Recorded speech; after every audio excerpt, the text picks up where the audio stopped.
할렐루야. 예, 오후에 보니까 좀 다릅니다. 저녁에 볼 때하고 좀 완전히 다릅니다.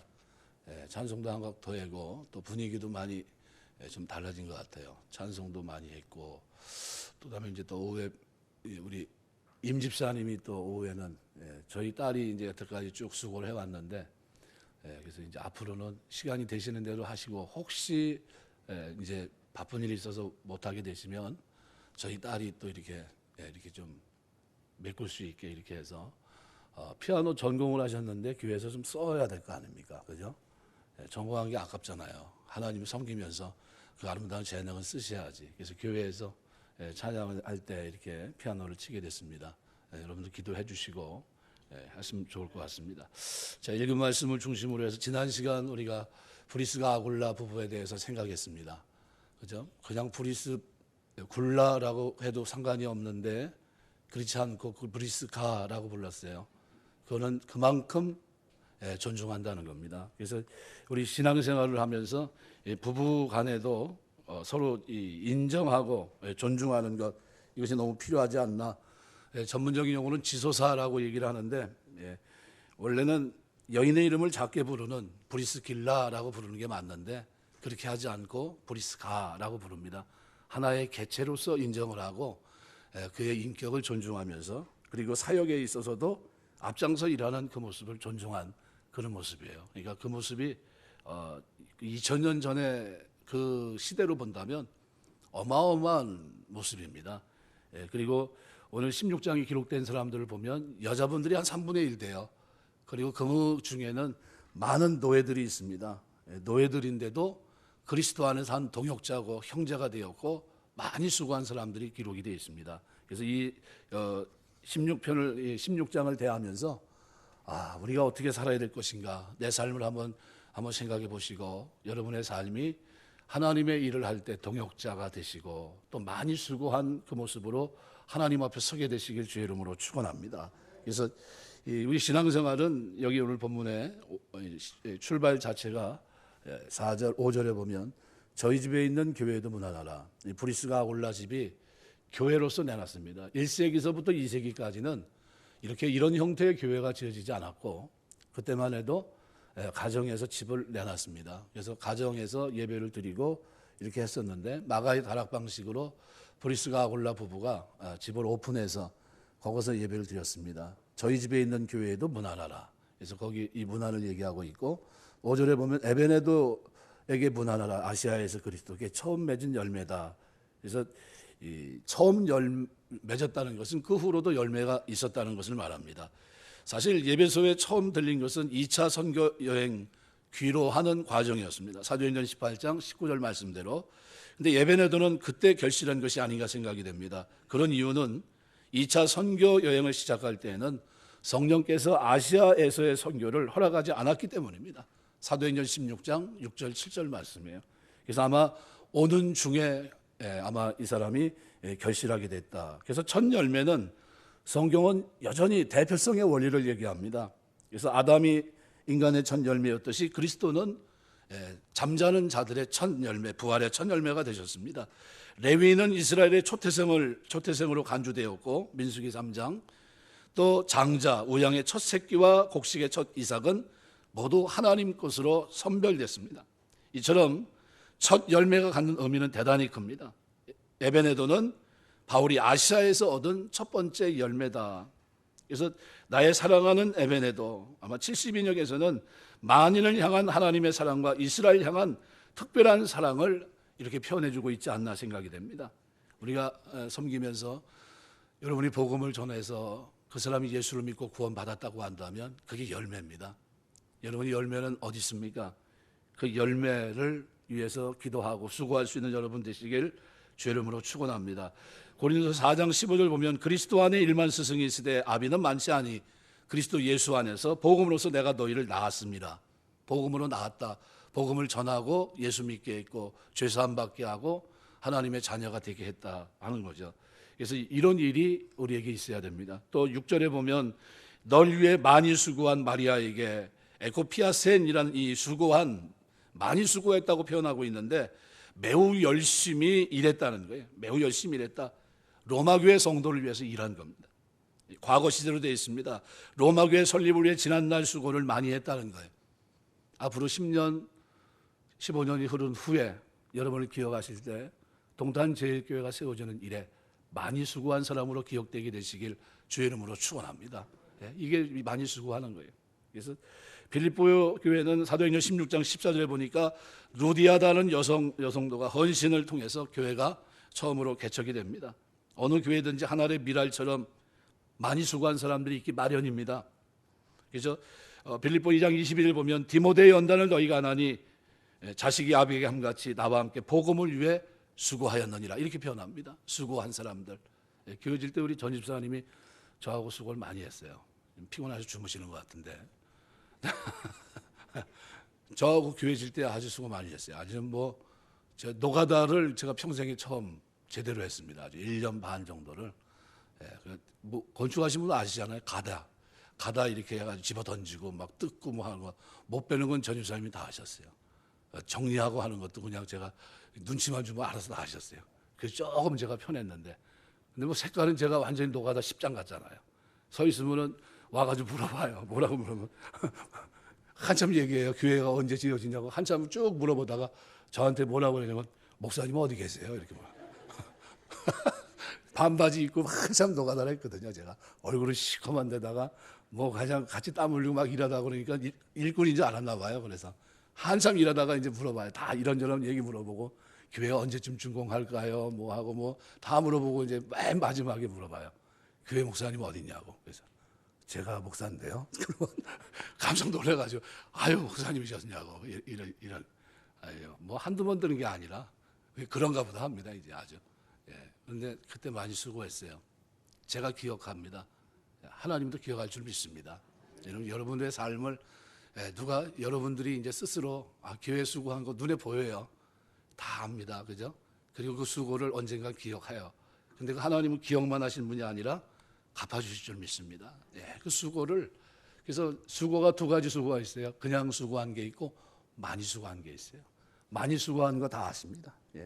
우리 이제 주일학교 영유치부 주일학교도 참 열심히 수고합니다. 제가 그 최선을 다하고 있다는 걸 알아요. 참 감사해요. 늘 마음속으로 감사합니다. 그 수고가 헛되지 않은 줄 믿습니다. 반드시 하나님 채워주세요. 체험을 한번 해보면 그렇습니다. 제가 교육자가 되면서 제일 먼저 개척교회를 찾아갔어요. 큰 교회, 좋은 교회 많잖아요. 대우도 받을 수 있는 데도 있고. 그런데 제 생각에 그런 생각이었어요. 어려운 교회 가서 좀 도와줘야 되겠다. 그래야 하나님이 나중에 나 축복하지 않겠나 이런 생각을 가졌어요. 그래가지고 개척한 교회, 아주 힘든 교회 찾아가서 섬겼습니다. 한 2년 이렇게 섬겼나 봐요. 그리고 잘 섬긴 것 같아요. 올 때 수고했다고 상패를 받았으니까.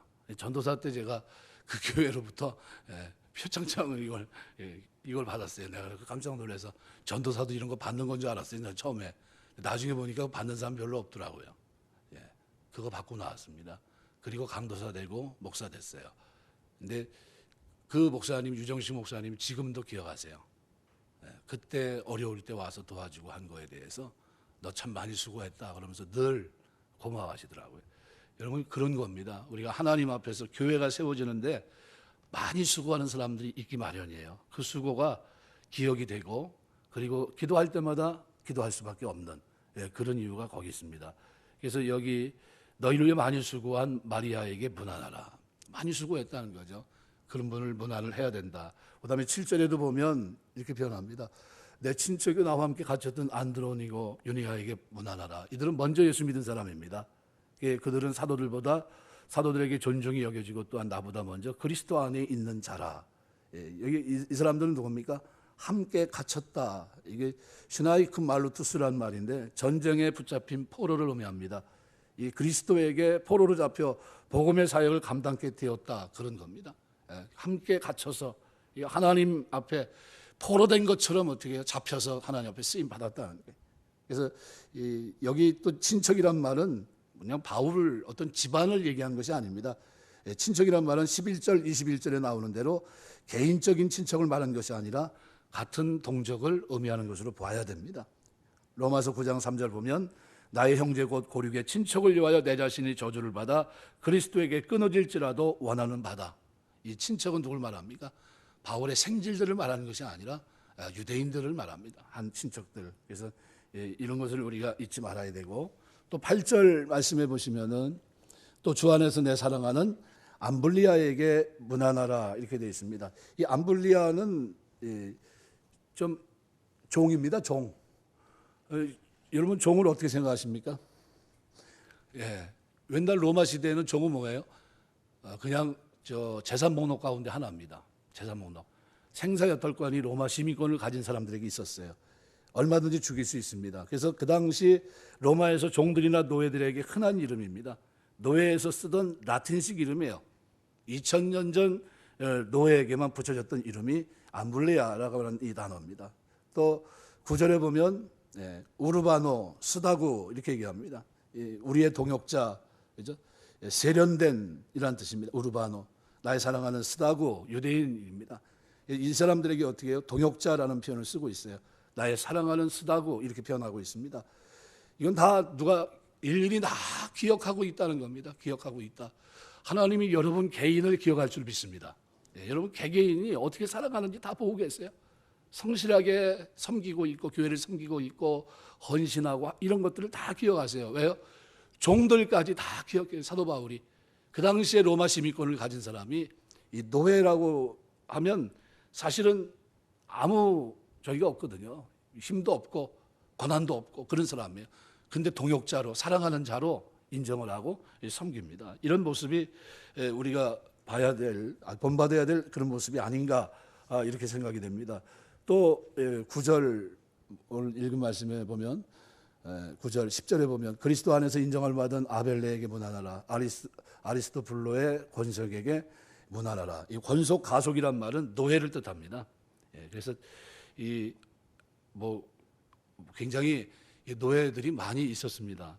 또 이 11절에도 보면 내 친척 헤로디온에게 문안하라. 나기수의 가족 중 주 안에 있는 자들에게 문안하라. 이 나기수라는 사람은 글라디오 로마 황제의 개인 비서입니다. 아리스토블로는 헤로도 왕 때 손자로 로마에 거주했던 것으로 우리가 보통 이해를 합니다. 그래서 이런 사람들을 다 어떻게 일일이 기억하고 있어요. 또 15절에도 보면 이렇게 표현합니다. 빌롤로고와 율리아에게 또 네레오와 그의 자매 올름바와 그들과 함께는 모든 성도에게 문안하라 이렇게 기록하고 있는데, 여기 기록된 사람 가운데 네레오라는 사람은 도미티아누스 황제 시절에 그 황제 바로 아래에서 최선을 다해서 막강한 권력을 잡고 있었던 훌레비우스 글레멘스라고 하는 집정관의 비서였습니다. 이 네레오라는 사람은 AD 95년 로마에 한 사건이 발생합니다. 로마의 막강한 권력을 잡고 있던 사람들 중에 크리스찬이 있었다는 사실이 발표된 겁니다. 도미티아누스 황제가 크리스찬을 가혹하게 핍박하는 명령을 내리고 많은 그리스도인들을 잡아놓고 있었는데, 그 해에 황제 바로 옆에 있던 훌리비우스 클레멘스 집정관이 크리스찬이었다는 사실이 발표되니까 온 로마가 발칵 뒤집힙니다. 이 클레멘스 비서가 네레오입니다. 그래서 놀라운 것은 집정관의 아버지인 훌리비우스 사비누스라는 사람이 AD 64년 우리가 알고 있는 네로 황제가 로마에 불을 질러놓고 그 시상이 떠오르지 않는다고 불을 질러놓고 그 책임을 기독교인들에게 다 덮어 씌웁니다.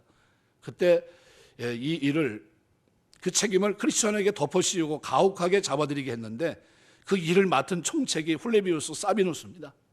이 사람이 그 일을 했는데 그의 아들이 나중에 크리스찬이 된 겁니다. 그의 아들이. 어떻게 보면 맞지 않잖아요. 그 아버지는 뭐 했어요? 아버지는 그리스도인들을 잡아 죽이고 막 하는 그 일에 앞장선 사람인데, 아들은 예수 믿고 변화됐습니다. 야세에 의하면 최고 책임자인 아들 이 클레멘스가 원형 경기장에서 야생동물들에게 갈갈이 찢기는 순간, 화형식에서 불타오르는 순간에도 찬양을 멈추지 않았다고 합니다. 이 크리스찬들의 모습에 굉장한 충격을 받은 거죠. 그런 이후 비밀리에 크리스찬과 접촉을 해서 복음을 듣고 이제 그리스도인이 됩니다. 이것이 가능하도록 뒤에서 역할을 했던 사람이 네레오예요. 그래서 오늘 본문에 15절에 그걸 써놓고 있는 겁니다. 15절에 네레오와 그의 자매 올름바, 이런 사람들을 기록하고 있는 겁니다. 네레오는 그 역할이에요. 그러니까 우리가 진짜 믿기 어려운 환경 가운데서 부활하신 그리스도를 개인의 구세주와 주님으로 만납니다. 그리고 그리스도 안에 살아가면서 그리스도를 증거했던 사람들입니다. 교회의 일꾼이기 전에 주님의 진정한 일꾼들이었어요. 그 시대 속에서 최선을 다하는. 또 12절 말씀해 보시면은 또 이렇게 주 안에서 수고한 두루베나와 두루보사. 두루라는 말은 쌍둥이를 표현할 때 씁니다. 두루베나 이렇게 기록하고 있는데 두루베나, 두루보사 이렇게 되는데 우아하다, 섬세하다 이런 뜻입니다. 로마식으로 쌍둥이에 붙이는 이름이 두루라는 단어예요. 또 12절에 주 안에 많이 수고한 자랑하는 벗이 이렇게 얘기하는데 이 벗이라고 하는 말은 바사인이란 뜻입니다. 페르시스 바사인이란 뜻입니다. 노예였다가 해방된 자, 귀족 자매, 여종이었던 것 같습니다. 그래서 주 안에서 많이 수고한 자랑하는 벗이 이렇게 기록하고 있고, 그래서 이런 내용들을 쭉 16절까지 기록을 해놓고 있는 겁니다.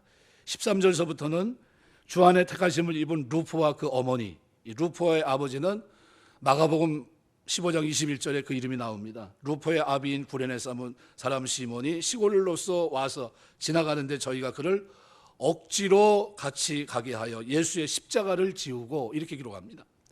원래 북아프리카 출신으로 유대인 배경을 가졌기 때문에 유월절 명절을 지키기 위해서 예루살렘에 왔다가 예수님께서 골고다에서 처형되기 위해서 가고 있는 체포돼서 매를 맞고 얼굴은 한몰이 됐고 피를 흘리면서 채찍에 맞으면서 올라가는 그 광경을 구경하다가 군병인들에게 요즘으로 말하면 재수 없이 걸려서 억지로 십자가를 지고 골고다 언덕을 올랐던 사람이 바로 그 사람이에요. 그런데 루포의 어머니는 구레네 시몬의 아내입니다. 사도 바울은 루포의 어머니는 내 어머니라고 고백합니다. 이 말씀을 통해 우리는 구레네 시몬의 아내가 바울 사도의 전도 사역, 이 선교 사역에 많은 도움을 줬다는 것을 우리가 짐작해 볼 수 있습니다. 결국 십자가는 억지로 지든 자의해서 지든 깨닫고 짓든 깨닫지 못하고 짓든 지는 것 자체가 하나님 앞에 영광이 되는 줄 믿습니다. 마지못해 졌다 할지라도 하나님 그걸 기억하세요. 반드시 기억하십니다. 온 가족이 어떻게 해요? 주님 만나고 믿고 주 안에 살아가고 주님을 증거하는 아름다운 모습을 보여주고 있습니다. 그래서 오늘 읽은 5절에서부터 이 내용들을 쭉 이렇게 들여다보면 여기서 우리가 몇 가지를 잊지 말아야 돼요. 특별히 14절에 보면 이렇게 말해요. 아순 그리도와 블레곤과 허메와 바드로바 허마와 그들과 함께 있는 형제들에게 문안하라. 저희와 함께 있는 형제들, 이 형제 아델포스라는 이 말인데 동일한 하나의 뜻을 가진 단어입니다. 접속사 아 그리고 자궁을 뜻하는 델피스라는 합성어입니다. 문자적으로는 같은 태에서 태어난 사람이라는 뜻이에요. 고전 헬라어에서는 형제를 엄격하게 한 어머니에게서 태어난 형제만을 가르쳤지만 신약 성경에서는 아주 포괄적으로 쓰입니다. 예수께서 자기에게 헌신한 사람들을 마태복음 12장 50절 보면 이렇게 형제로 부르십니다. 또 그리스도인이 다른 그리스도인을 가르쳐 이렇게 부를 때도 사도행전 9장 30절 고린도 1장 1절 보면 형제로 표현하고 있고 같은 조상의 후손인 동포도 사도행전 2장 29절 보면 형제로 표현합니다. 또 국적이나 종교의 차별이 없이 이웃을 가리킬 때도 형제라는 단어를 썼어요. 아델포스. 그래서 모든 성도는 두 번째 그리스도인이 다른 그리스도인을 가리켜 부를 때 뭐라고 부릅니까? 형제라고 부릅니다. 이것은 그리스도 안에서 한 새로운 가족 공동체를 이루고 있는 특별한 사람을 나타낼 때 이렇게 쓴 거예요. 그래서 이 형제라는 단어가 대단히 좋은 단어입니다. 그러니까 우리가 주 안에 형제 자매된 줄 믿습니다. 네, 이 형제는 좋은 거예요. 이게 우리가 그리스도 안에서 저희와 함께 있는 형제들에게 어떻게 해요? 문안하라. 14절 형제들에게 문안하라. 또 15절에는 우리가 알고 있는 아까 얘기했던 대로 저희와 함께 있는 모든 성도라고 표현하고 있습니다. 그죠? 율리아 데레어와 그의 자매 올lum바와 그들과 함께 있는 모든 성도에게 문안하라. 이 성도라고 하는 이 단어, 사실 여기 나와 있는 이 이름들은 노예가 많습니다. 빌롤로고 율리아 부부로 추정되는데 네레오와 그 자매 올lum바 그와 함께 가정교회를 구성하고 있는 사람들인데 이 빌롤로고는 당시 흔했던 노예 이름이고 율리아는 왕족의 가게에서 흔히 볼 수 있는 여종의 이름입니다. 네레오는 왕족 비문에 발견되는 이름인데 자매 이름은 나타나지 않습니다. 네레오와 그 자매는 아마도 빌롤로고와 율리아 부부의 자녀인 것으로 성경학자들은 생각합니다. 그래서 올림바는 아테네 신들의 거처로 인식되었던 올림포스와 어원이 같은 이름이에요. 올림바. 결국 여기서 얘기하는 건 뭡니까? 성도, 하기오스란 이 단어는 구별되고 분리되고 성별된이라는 뜻입니다. 인격적 존재에 대해서 쓰일 때에는 하나님께 헌신한, 거룩한 등을 의미합니다. 오늘 본문에서는 복수용으로 쓰였습니다. 천사들, 그리스도를 믿는 성도들, 하나님께 특별히 가까운 사람들을 가리킬 때 성도라고 표현합니다. 오늘 우리가 하나님 앞에 성도인 줄 믿습니다. 하나님이 우리를 성도로 부르셨어. 성도로, 거룩한 자로, 하기오스로 부른 겁니다. 바울은 그리스도를 주라 부르는 자를 가리켜서 호이, 하기오이 이렇게 불렀습니다. 이것은 윤리적으로 거룩한 자들이라는 뜻이 아닙니다. 부르심을 입은 자, 택하신 자, 신실한 형제들의 개념에 대응한 표현이에요. 그러니까 우리가 성도라고 하는 이 표현은 대단히 우리에게 진짜 우리를 최상으로 높여준 표현이에요. 바울이 노예에 불과하고 아무짝에도 어떻게 보면 인정받지 못할 것 같은 그 사람들을 어떻게 해요? 최상의 존재로 높이고 있어요. 이 사람은 참 겸손한 사람이에요. 높이려고 하면 사실은 자기가 제일 높아져야 될 위치에 있는 사람입니다. 자기는 낮추고 자기 주변에 있는 자기와 함께 동역했던 그 사람들을 다 무난하라고 하면서 어떻게 해요? 다 높여줍니다. 다. 브리스가 부르면서 높여주고 있고, 노예에 불과했던 사람들을 높여주고 있고, 다 높여줘요. 이런 모습을 보면서 각각 자기를 남보다 낮추라고 하는 그 겸손의 미덕을 우리가 본문에서도 볼 수 있습니다. 그래서 성도는 예수를 주로 고백하는 사람, 성령 안에서 씻음과 거룩함과 의롭다 하심을 얻었다는 것을 확신하는 사람, 이 사람들이 성도예요. 이 성도로 우리를 부르신 겁니다. 참된 교회는 바로 이와 같은 사람들이 이루어진 공동체이고, 여기에 대해서만 그리스도의 몸이란 말을 쓸 수 있다, 이렇게 우리가 말할 수 있습니다. 말씀을 맺겠습니다. 오늘 본문에서 우리가 몇 가지를 놓치지 말아야 돼요. 생명을 걸고 헌신한, 많이 수고한 사람들이 있다. 그러면 나는 누구인가 하는 거죠. 나도 주께서 나를 피로 값주고 사셨고 생명을 던져 나의 생명을, 영원한 생명을 주셨다고 한다면 나도 하나님의 영광을 위해서 많이 수고한 그 대열에 끼어야 되지 않겠느냐. 두 번째는 교회는 노예, 이방인, 여러 종류의 사람들이 모여서 사랑하는 데 그 의미가 있어요. 남들이 볼 때 보잘것없어 보인다 할지라도 그리스도 안에서 우리가 한 형제요 성도가 되었다는 사실에 서로를 존중할 수 있는 여러분 되시길 주의 이름으로 축원합니다. 다른 거로 보지 마세요. 물질적으로 저가 얼마나 가지고 있는가, 사회적인 지위가 얼마나 있는가, 이걸로 보지 않았어요.